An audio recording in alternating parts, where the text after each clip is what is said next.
Hey there, everybody. PTPOP here with all four lobes of my brain securely bound behind my back, and welcome to another episode of Call Center Survivor. Today I'm going to discuss the process of looking for a call center job.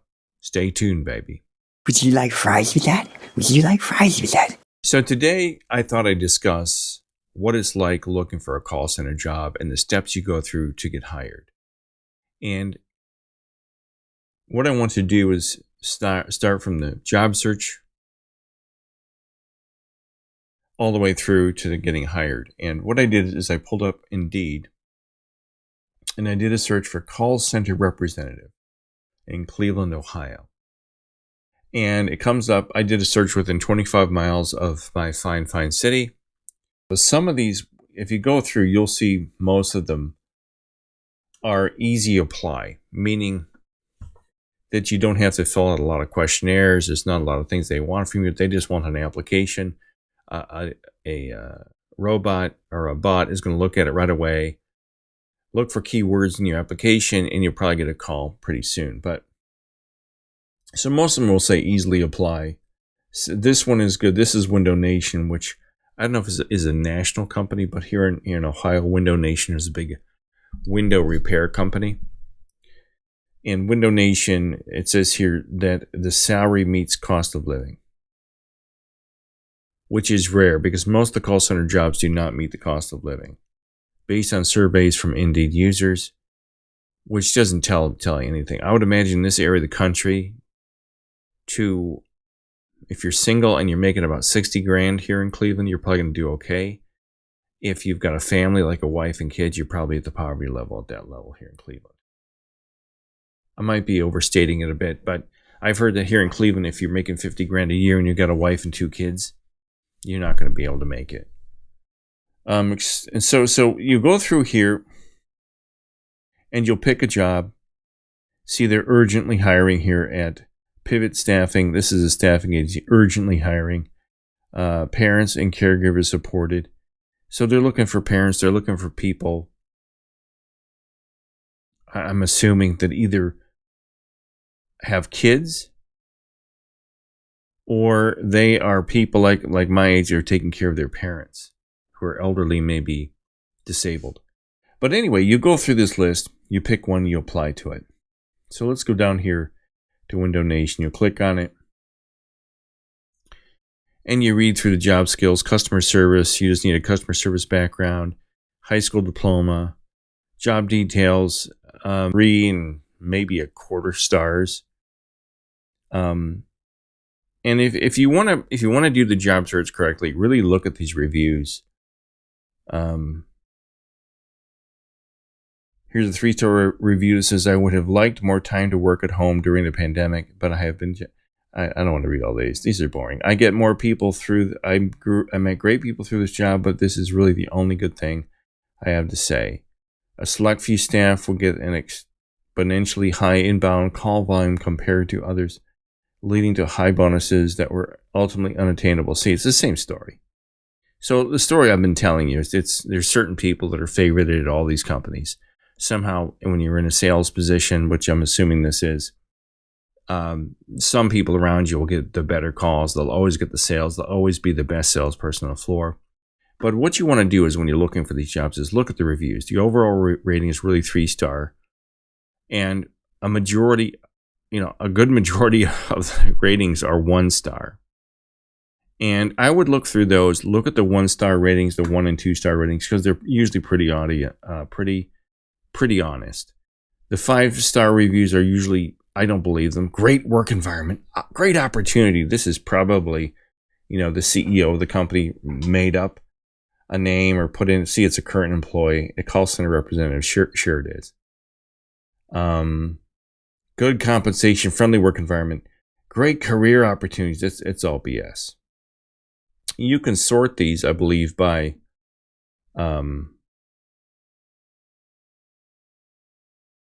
language, date, rating. Sort by rating. Let's see here. And of course, it goes from, you can do from high to low or low to high. Low, management and HR, shoddy. I always look at the low ones first because usually they're the most honest. Yikes. That says it all. Yikes. I gave this company 1 star simply for the call center management. The owners are amazing. The lack of professionalism and communication in the call center makes it difficult to work. That's true.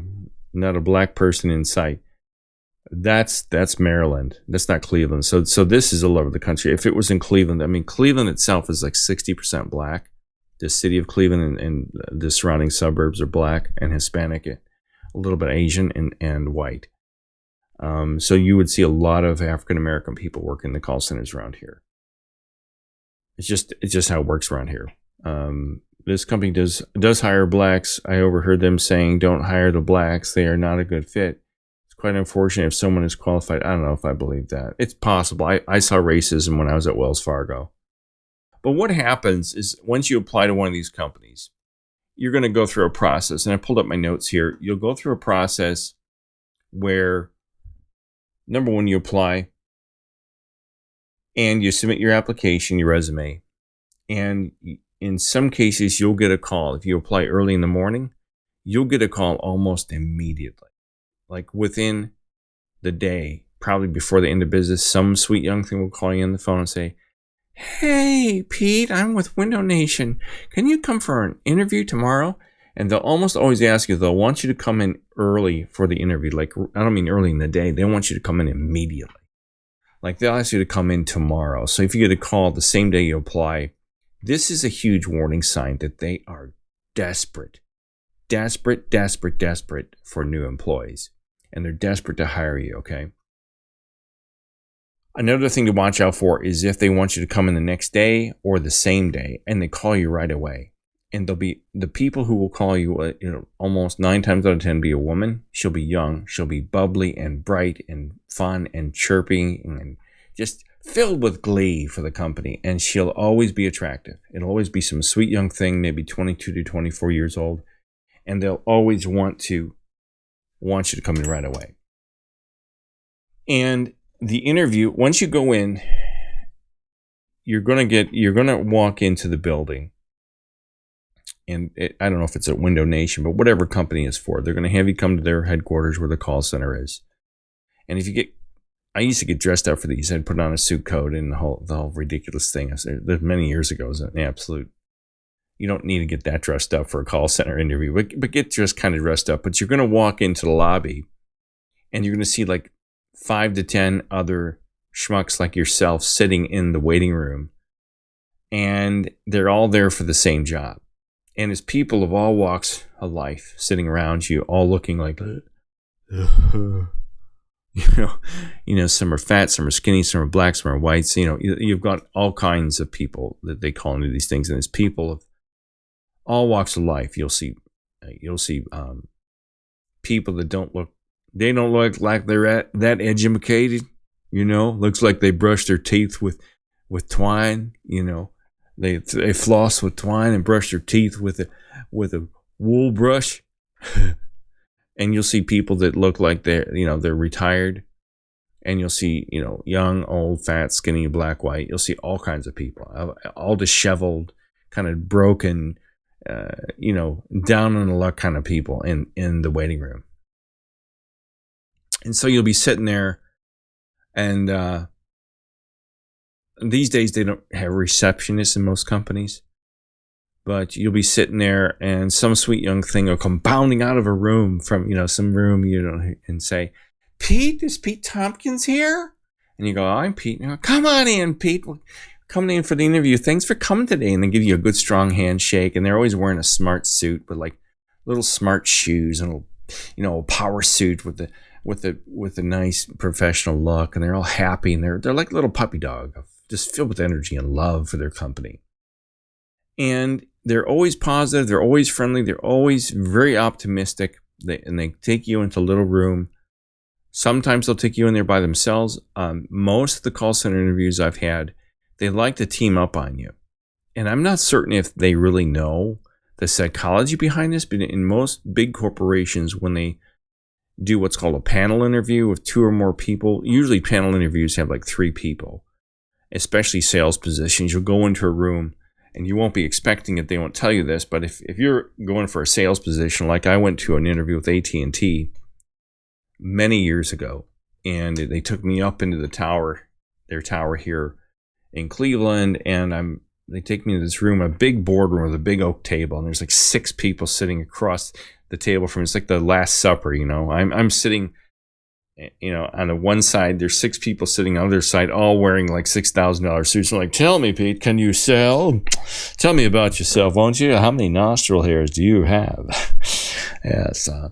And you just sitting there like, oh, I'm sitting there like, this is just such bullshit. And so you'll get that in call centers. They'll try to put the thumb screws to you by having 2 or more people in the room to see I think it's designed to see how you handle the pressure of being in front of a group of people. But sometimes you'll get the sweet young thing who initially greets you. You'll go in, and then the fat sow HR woman will be in there with her on her little scooter because she can't walk. She's got a little knee scooter. So she's like, oh, hi, Peter. Oh, pardon the Twinkies on my fingers. The Twinkie cream. Nice to meet you. Oh, yeah, let's talk about this call center position. It's a great job. Oh, they give me lots of Twinkies, and they put me in my stall at night and feed me lots of ho-hos. And so you'll have this little interview, and they'll tell you about the job, and they'll tell you that it starts at a certain rate of pay, but during training, you'll get twice that. So like if they bring you in $15 an hour, they'll bring you at 30 for the few days you're in training. I don't know why they do this. I think they try to get you to at least stay through training because people quit so quickly. So they'll pay you $15 an hour to be on the phones, but during training they'll pay you like 30. And they'll say, Pete, this is a great job. Thanks for coming. I'm so excited you're here. This is an exciting position where you can really advance. You can, be anything you want to be here. We're going to bring you in at 15. We're going to pay you 30 for training, and the training lasts 2 weeks, which is usually a lie. I've been told that by so many companies. 2 weeks of training at $30 an hour, but they usually cut it a week short and then put you on the phones and then cut your rate of pay. And then they tell you that it starts in second shift, but if you want, you can work third. And I always say, well, what about first shift? And they're like, well, no, all the first shift positions are taken. Now, whether that's true or not, I don't know. I have never worked first shift in a major corporation's call center. They will not hire you in a first shift. I think you have to be there for a certain amount of time, survive a year, and then if your numbers are good enough, you can post out and apply for a job on first shift. And if your numbers are good enough, they'll let you have it. And then they'll tell you that before they can consider hiring you, you have to take a personality assessment and a customer service simulation test on the computer. And you'd be like, okay, gee willikers, and you get up and they march you into a little windowless room. It's about, maybe size of a walk-in closet, and it's got a couple little tiny cubicles and a computer screen, and you put a headset on, and they walk you through this personality assessment first, like, have you ever thought of stealing?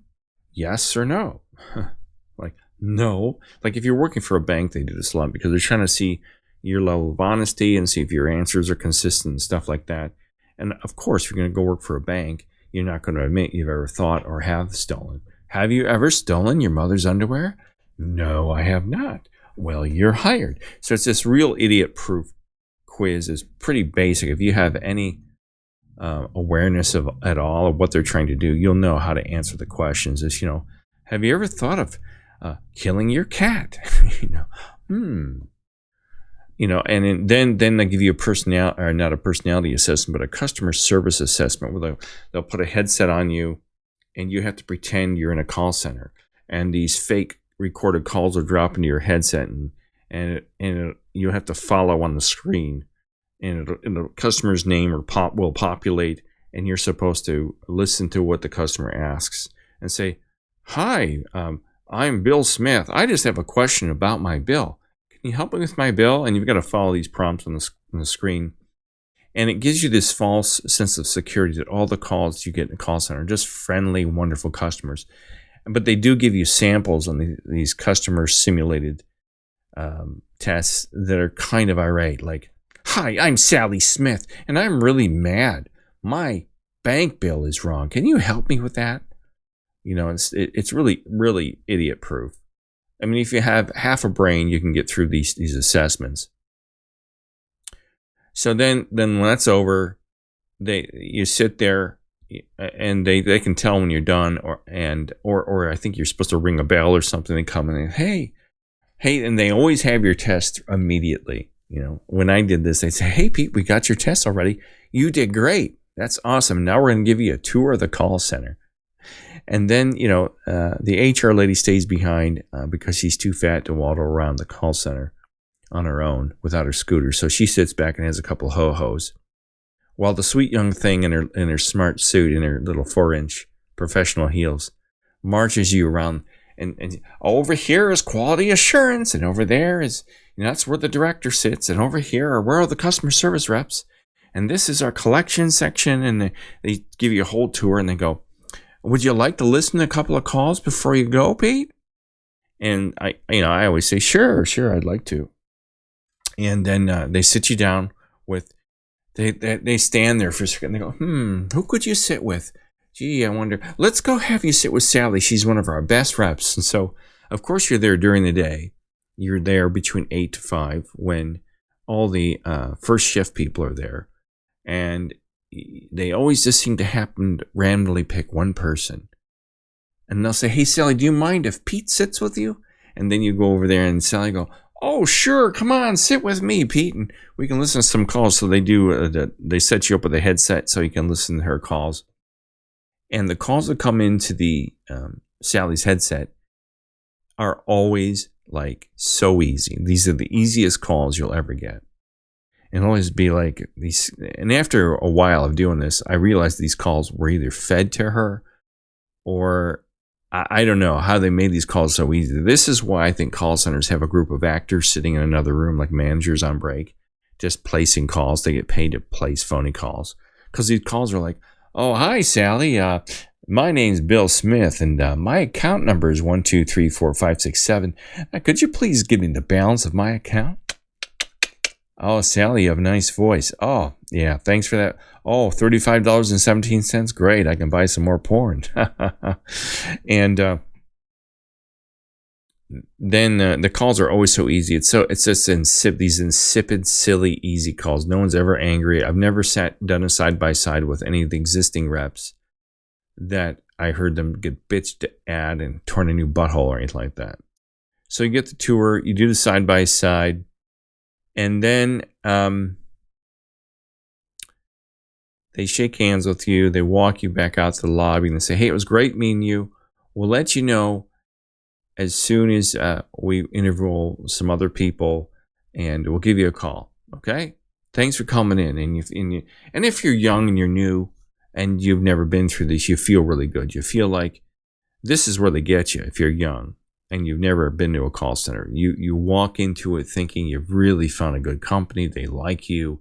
They treated you with respect. They shook your hand. It's a good opportunity. You're going to get promoted. You're going to make good money in training and the whole thing. And they'll tell you all about your health benefits, if there are benefits, and vacation time and all that stuff. They go over all that stuff.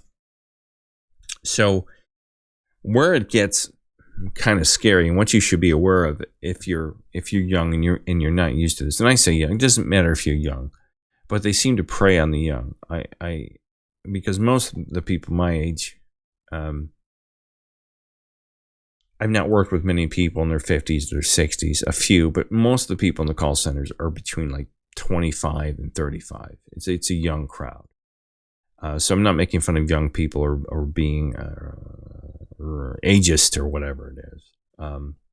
But you'll find if you're young, they seduce you. They try to seduce you, make you think it's just a great, fun atmosphere, and you're going to have fun, rock and roll atmosphere. Bonuses are great.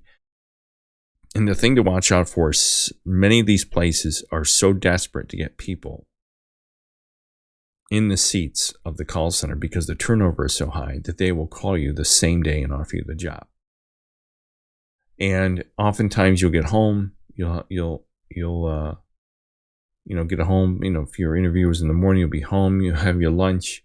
I'm assuming you're not working. If you're not working out the day off or whatever, by 2 or 3 o'clock, your phone will ring and say, "Hey, this is Sally with, Window Nation. We'd like to offer you the job. What do you think?" Then what they do, out of desperation, they'll ask you to start almost immediately. So can you start tomorrow? Or can you start Monday? Like if say you go on a Wednesday, they'll want you to start almost immediately. And I tell you about this stuff. Now, this is just the basic things. They'll offer you the job almost immediately. If you pass the assessment and the customer service assessment, psychological profile, and you can basically walk and chew bubblegum.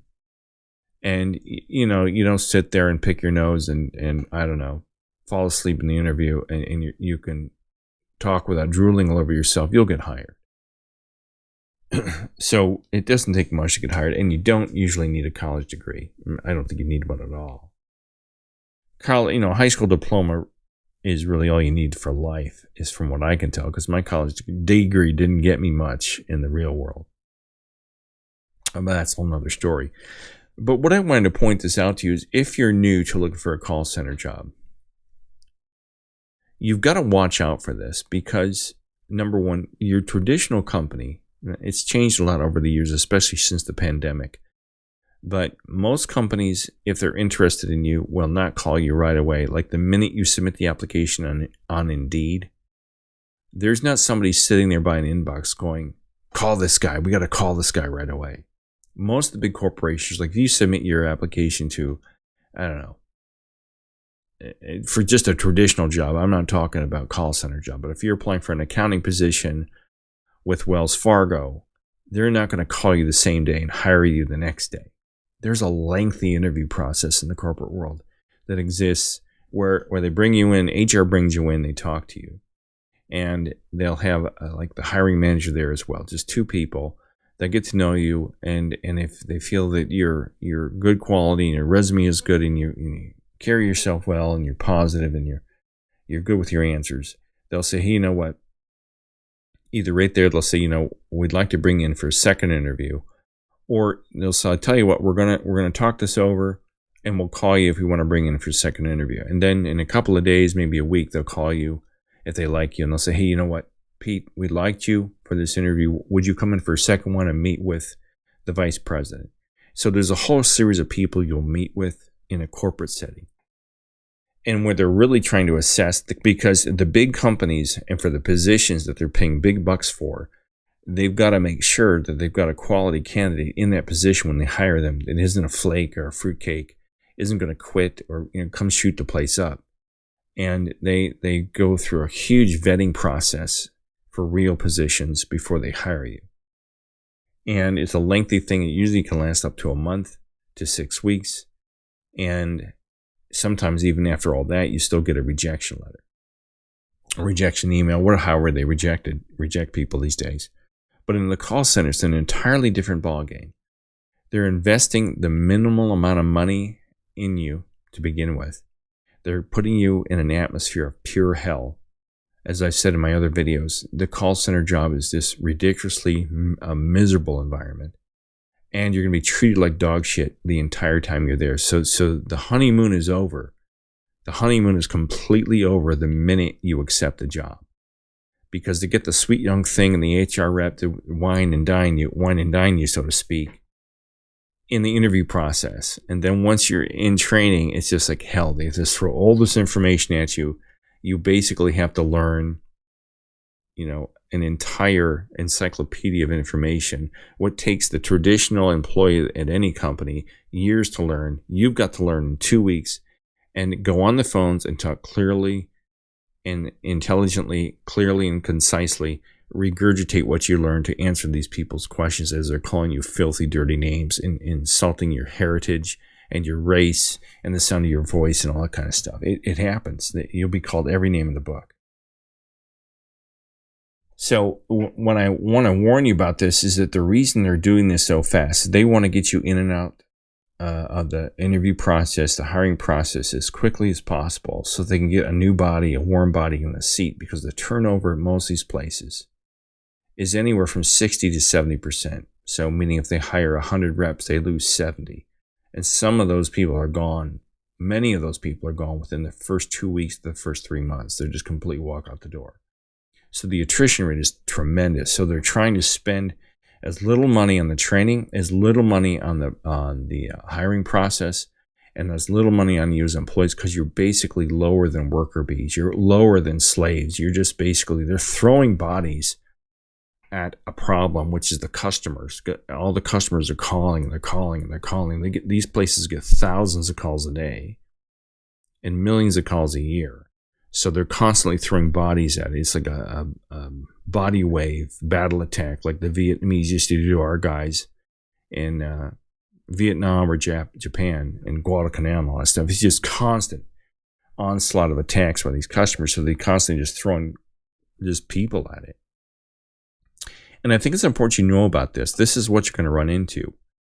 And I think I've talked about this. I think about applying someplace and taking an interview over the phone and recording it. I don't think I've done that yet because I want you to hear what happens when they call in. So, but that's the process of finding a call center job, just the initial part. And I don't know if I've covered this in its entirety in the past, but I think it's an important process. If you watch my videos and you know what to watch out for, especially if you're young and you haven't worked in the corporate world. These are not really gateway jobs into something better. Yes, there's a few people that survive the call center environment and do make it into management positions and training, and they get into other things, but it's few and far between. It's not many people. Most people get fired or get fed up and walk out the door. So I hope you like that video. If you like that video, give it the thumbs up, subscribe. Do me a favor and tell all of your call center compadres, all the people you suffer with side by side if you're in a call center, about my videos. I've got just under 9,000 subscribers right now, but YouTube has done this nasty thing where I have a conspiratorial series on here where I talk about 9/11 and all kinds of stuff, and they've decided to shadow ban my videos, and my monetization has dropped severely. If you don't care, don't worry about it. But if you do like what you see here, please subscribe. And I appreciate your support. You guys are all wonderful. Hang in there.